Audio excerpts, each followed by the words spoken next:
I'm joined tonight by two of my colleagues, Mr. Tonko from New York, Mr. Altimire. We're going to be talking about the President's budget and about one of the issues that we think really will propel America back to the leading edge of the world's economies. We've had some tough times, but we've seen some progress. And if we can once again make it in America, we're going to see this economy grow. We're going to see the middle class come back to life. We're going to see an expansion of wealth and the opportunity for families to make it in America when we make things in America. Let me just start off this discussion with the progress that's been made. Some of our colleagues here would like to say that nothing good has happened over the last 3 years, when in fact this chart, which is from the Department of Labor's Labor Statistics Office, points out very, very clearly where we have come from since the Great Recession began.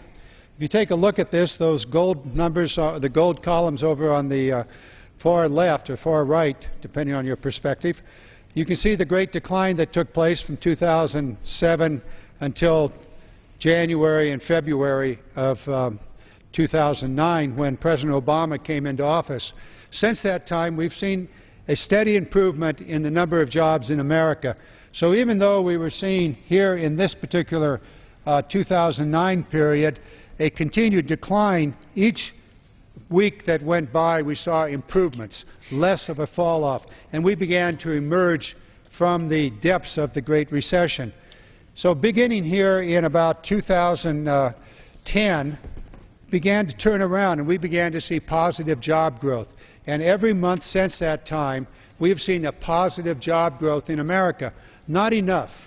Not enough to satisfy any of us on the Democratic side, and not enough, I'm sure, on the Republican side. And certainly, as President Obama said when he appeared here at the State of the Union, not enough to satisfy the President.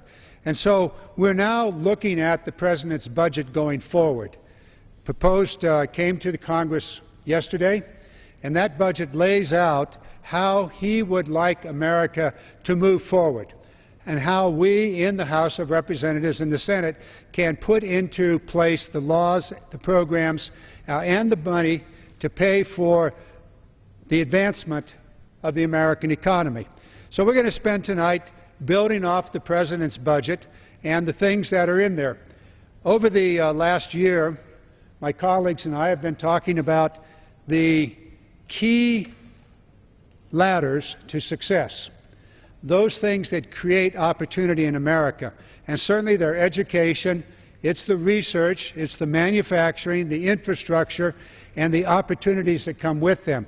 Tonight, we'd like to start by focusing on one part of the President's budget, which was the R&D, the research and development portion of the President's budget. Now, in any economy, if you're going to grow that economy, you have to stay in the forefront of technologies. America has been the best in the world at this. And in doing so, we have created extraordinary growth in the economy and opportunities for new businesses. Unfortunately, in the last 20 years, we've seen those businesses go offshore. But the genesis of that growth is often in the research and development, usually funded by the federal government, and that research and development comes in several different parts of the federal budget. Certainly we see it in health care, the National Institutes of Health. We see it in the National Science, in the Energy Department, and in the military. Each of those organizations has a research budget, and from that budget comes new innovation, new products. For example, the Defense Research Agency, known around here as DARPA, really did the grunt work, the initial development and research to create the Internet. And we've certainly seen what that has meant to America. Now, with that introduction, $148 billion in the President's budget for all the research and development that the federal government supports gives us the opportunity to create the new solutions to today's health problems, today's economic problems, energy issues, and defense issues. Fortunately, my two colleagues today are well steeped and very, very knowledgeable about the research budget. My colleague from New York, Mr. Tonko, you ran a research program in New York. Share with us, and then if you'll reflect on the President's budget. Sure, absolutely. And Representative Garamendi, thank you for bringing us together for an hour of thoughtful discussion, dialogue that needs to be exchanged here on the House floor so as to promote what I believe is a very progressive agenda. And in my heart, I believe that the President has promoted a budget here that allows us to move forward in a progressive style, to be able to talk about sustainable outcomes, to be able to talk about meaningful employment, cutting-edge ideas that will now take us as a sophisticated society, embracing our intellectual capacity, to move forward with the soundness of job creation in the realm of high tech. Now, we have been talking on the floor, a number of us, for several weeks now, months perhaps, about the vision of reigniting the American dream. Reigniting that American dream through the underpinnings of small business as the pulse of American enterprise, and certainly entrepreneurs who are those dreamers and movers and shakers and builders that provide the soulfulness of the vision of how we can move ideas forward that translates into jobs and translates into product development.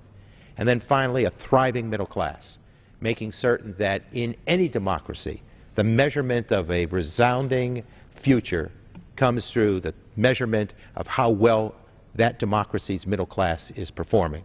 And so we know that through reforms out there, we can go forward with this budget and address small business, entrepreneur development, and thriving middle class dynamics in a way that will build a sustainable outcome. We cannot, in my opinion, I totally believe that we cannot cut our way to prosperity, cut our way to opportunity, cut our way to an economic recovery. We do it through investment of the soundest order. Now, to your point, I had served before entering Congress as President and CEO of NYSERDA, the New York State Energy Research and Development Authority. And it was there that I got to see programs that we devised and funded through the state legislature, where I served for nearly 25 years, my last 15 of which were as energy chair. And it was quite an eye-opener to see the program development that was providing job opportunities of a new variety, of a cutting-edge opportunity. And there, not all the research scenarios were perhaps a success story. But without that investment, without government joining forces with academia and the private sector, we do not strike that sort of visionary outcome. And what you saw were tremendous investments made that enabled us to pave the way for investments in the Internet, or GPS, or working through the DARPA vision of how we strengthened our military and then sharing a lot of that information and that intellectual property with the growth of jobs here in this country. That is the sort of opportunity that is envisioned here by the President in his budget presentation to Congress.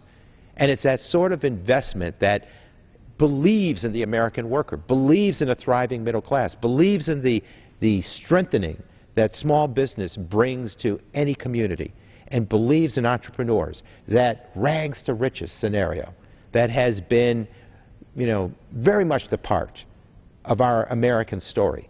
The American history is replete with success stories, rags to riches scenarios where America was seen as the promised land. Well, we have not abandoned manufacturing. We have endorsed this idea of investing in manufacturing, investing in research, and I am really pleased to see that we're moving forward with soundness with this budget presentation in a way that translates into jobs. No other higher priority, and we do it by reigniting the American dream. So, Representative Garamendi, seeing those success stories through the lens of NYSERDA, the New York State Energy Research and Development Authority, where we were able to speak to water efficiencies, where you're saving mountains of electrons. We got to see it in electric vehicles that were being developed. We got to see it in energy retrofits for business. These are the sorts of ideas that a sophisticated society embraces. We don't abandon these goals. We get into it full steam and go forward. And by the way, it's because we're competing with other nations in what is a global race on clean energy and innovation. And if we don't take that in, if we don't acknowledge that we're in the midst of that race, we will watch nations pass us by and we will let down generations of American workers, and that would be unforgivable. Mr. Tonko, thank you so very much, and thank you for your